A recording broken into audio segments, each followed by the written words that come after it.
Assalamualaikum warahmatullahi wabarakatuh. Bertemu kembali dengan saya Dr. Surwandono. Pada sesi kali ini kita akan membahas tentang mengapa negosiasi dalam isu separatisme sangat rumit. Anda bisa membaca buku saya dengan judul Manajemen Konflik Separatisme, Dinamika Negosiasi dalam Penyelesaian Konflik Mindanao. Baik, kita akan mencoba membahas satu persatu. Kita tidak bisa pungkiri fenomena separatisme merebak di hampir di seluruh penjuru dunia.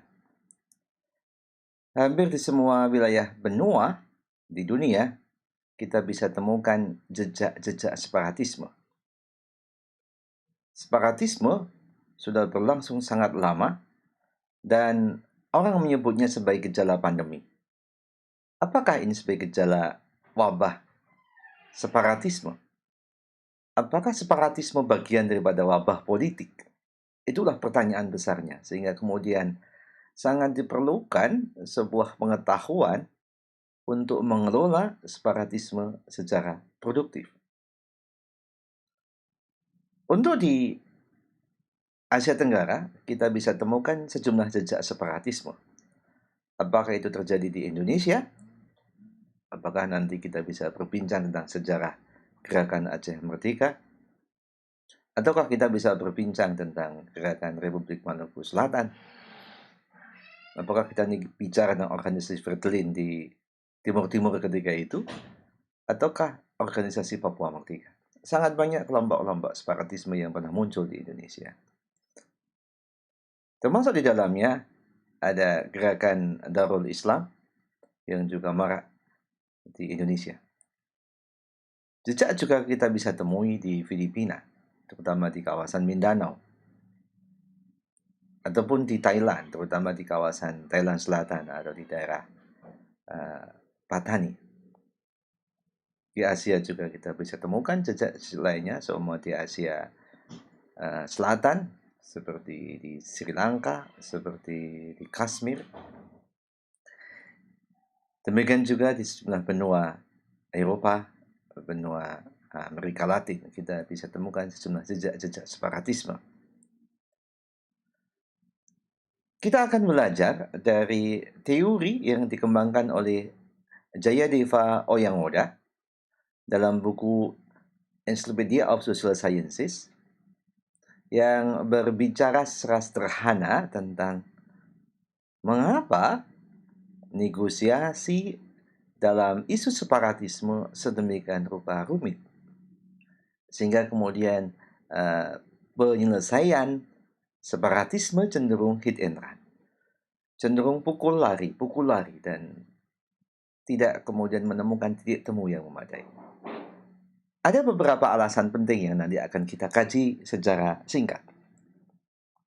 Yang pertama, para aktor yang bernegosiasi dalam isu separatisme itu menghadapi fenomena maksimalisnya tuntutan.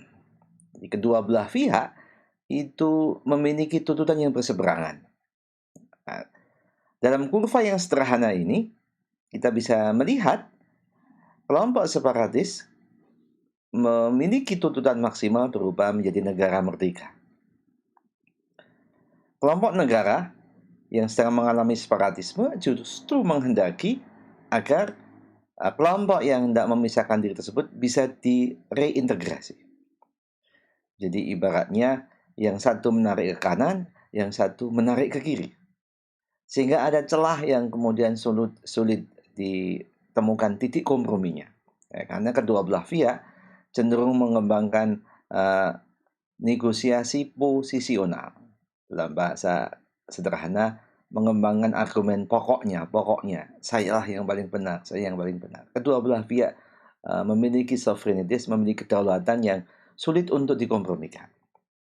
Maka para negosiator harus mulai mengembangkan gagasan baru agar interval negosiasi itu bisa dikelola.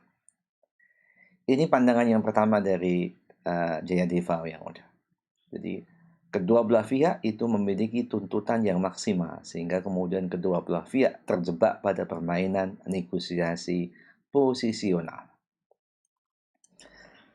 Yang kedua, ada gejala kedua belah pihak mengalami problem inflexibility of state. Dalam arti, pihak-pihak yang bernegosiasi itu hampir tidak memiliki kewenangan untuk membuat alternatif yang lain.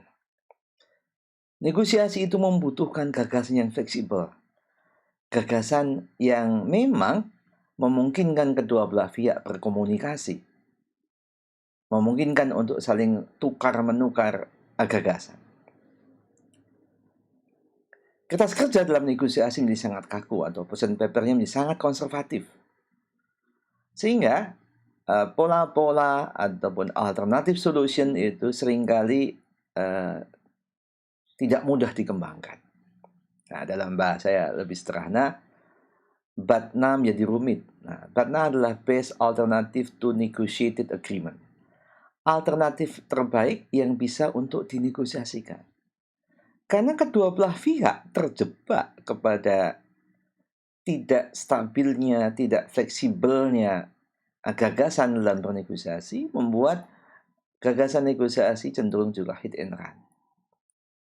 Jadi kedua belah pihak cenderung mengembangkan strategi secara sama.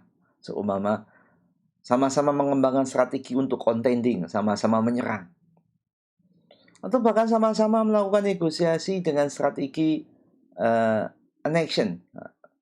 Jadi posisinya sama-sama diam, sama-sama tidak aktif, sama-sama tidak proaktif. Atau bisa mengembangkan strategi katakanlah withdrawal. Kedua belah pihak kemudian cenderung mengembangkan strategi yang sama berupa dalam bentuk untuk meninggalkan proses negosiasi. Nah, kalau kedua belah pihak mengembangkan strategi yang sama, maka sangat sulit negosiasi itu bisa mencapai sebuah gagasan baru yang bisa untuk formula penyelesaian. Yang juga sangat rumit, para pihak negosiasi itu mengalami sebuah fear settlement. Mereka khawatir apakah pasca negosiasi dalam isu separatisme itu, para pihak itu mendapatkan keuntungan atau tidak.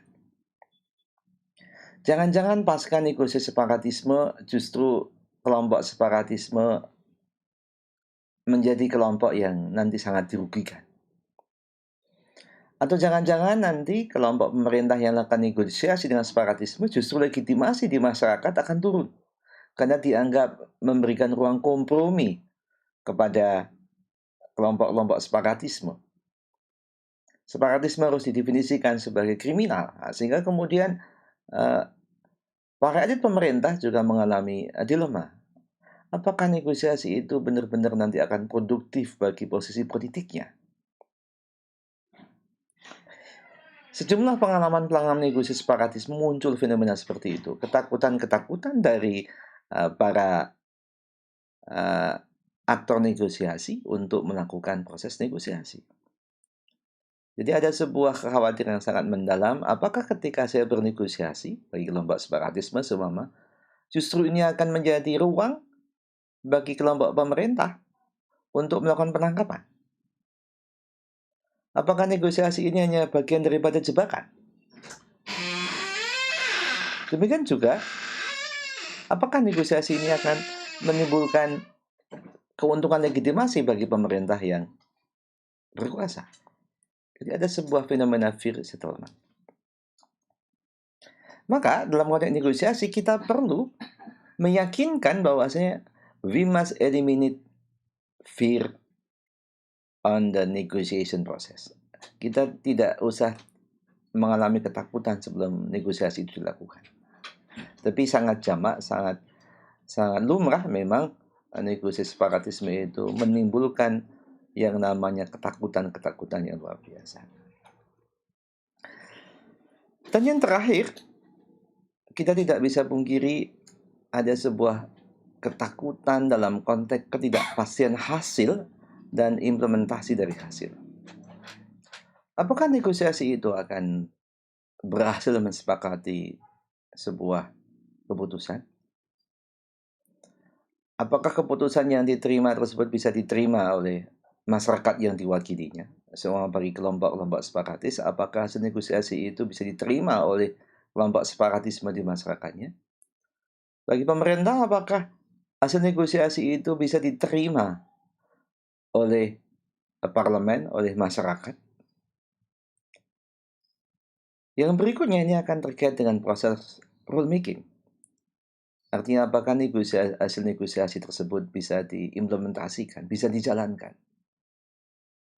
Sejumlah kasus negosiasi separatisme yang terjadi adalah kesepakatan tinggal kesepakatan. Proses negosiasi hanya berhenti di negosiasi.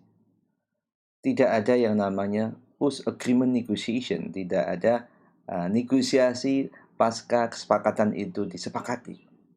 Nah, maka sangat penting bagi aktor yang melakukan negosiasi dalam isu separatisme harus mengembangkan gagasan-gagasan tentang post-agreement negotiation.